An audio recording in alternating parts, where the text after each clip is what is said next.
it's Daniele here, holistic health coach and founder of Team Euphoric. Today I'm going to take you through some stretches to help improve your ankle mobility. Before I get started, just a quick reminder as usual, if you would like to obtain a copy of this board, I will be uploading a picture of it onto our Instagram account as well as our Facebook page, so be on the lookout for that. I will also be including a link in the description box to our Instagram account as well as our Facebook page.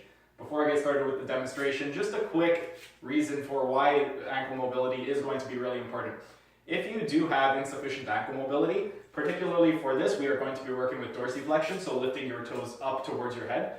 You want to have at least 30 degrees of ankle dorsiflexion. If you don't have 30 degrees of dorsiflexion, it can manifest up the chain and cause pain elsewhere. So if you do have limited ankle mobility, it can cause knee pain, hip pain. It can also travel all the way to your neck and be the reason for your neck pain. So ankle mobility is going to be really important. Now let's get into the actual demonstration. For this exercise, what we are going to do, we are going to place ourselves against a wall, door frame. For the purposes of this video, I'm going to be up against the squat rack since it's just going to be easier to see what exactly I'm doing. What you want to do is keep your knee straight and place your heel of your foot on the ground. The ball of your foot is going to be up against the wall or the door frame.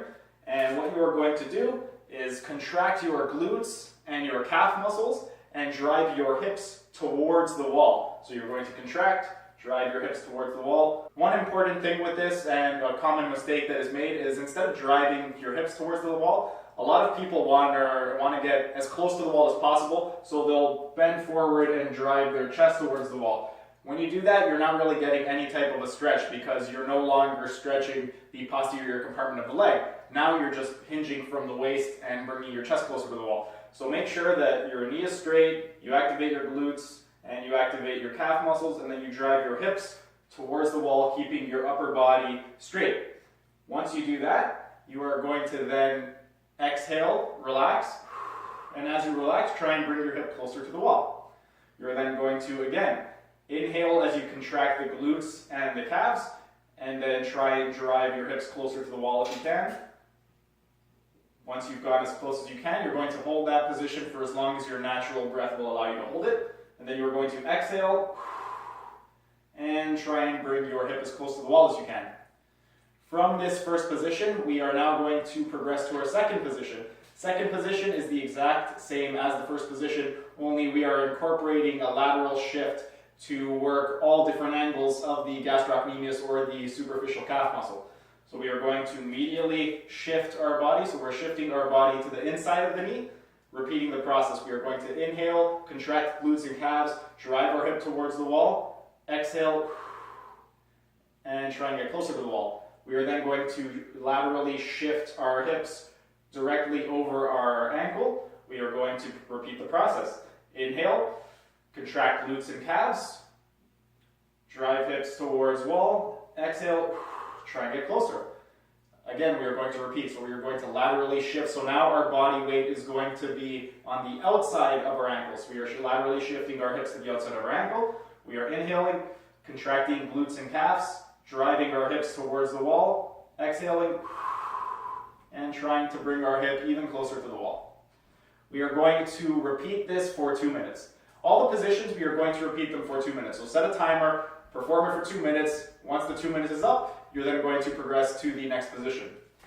This is the end of the second position. So for this position, what you're doing is medial, directly over the ankle, and then laterally to the outside of the ankle. And then you're just going to come back towards the midline and repeat that for 2 minutes. The third position is the exact same as the first position, only this time we have a slight bend in our knee. So when we had our knee straight, we were stretching more of our gastrocnemius, which is our superficial muscle in the lower leg. That is part of the posterior compartment of the leg, of the lower leg. When we bend our ankle, we are going to target the soleus more. The soleus is one part of the deep posterior compartment of the lower leg. So for this third position, we have a slight bend in our knee. We are going to inhale, contract the calf muscle, and drive our knee towards the wall. Drive our hips towards the wall. We are then going to exhale, relax, try and get closer to the wall. We are going to repeat this process for 2 minutes before progressing to the fourth progression. The fourth progression, exactly the same as the second position, only it's with a bent knee. So now we are going to inhale, bring our knee towards the midline, so our knee is on the inside of our ankle. We are going to inhale as we flex or contract our calf muscle, and we are going to drive our hips and knee towards the wall. Exhale, relax and try and get closer. Then we are going to laterally shift so that our knee is directly over our ankle, and repeat. We are going to inhale, flex the calf muscle, and we are going to drive our hips and knee towards the wall. Exhale, relax, try and get closer to the wall. And finally, we are going to laterally shift one more time so that our knee is on the outside of our ankle. Again, we are going to inhale as we contract the calf muscle, drive our hips and knee towards the wall, and then exhale, relax and try and get closer to the wall. We are going to again repeat this process for 2 minutes, and we want to do it 2 minutes uninterrupted. So overall, it will take 8 minutes to do one leg. Once you have completed all 4 positions on whichever leg you have chosen to do, you are then going to repeat all 4 steps on the opposite leg. This covers today's video for improving ankle mobility. If you like what you saw today, please like, share, and subscribe to our channel for more great content, and I will see you again next time.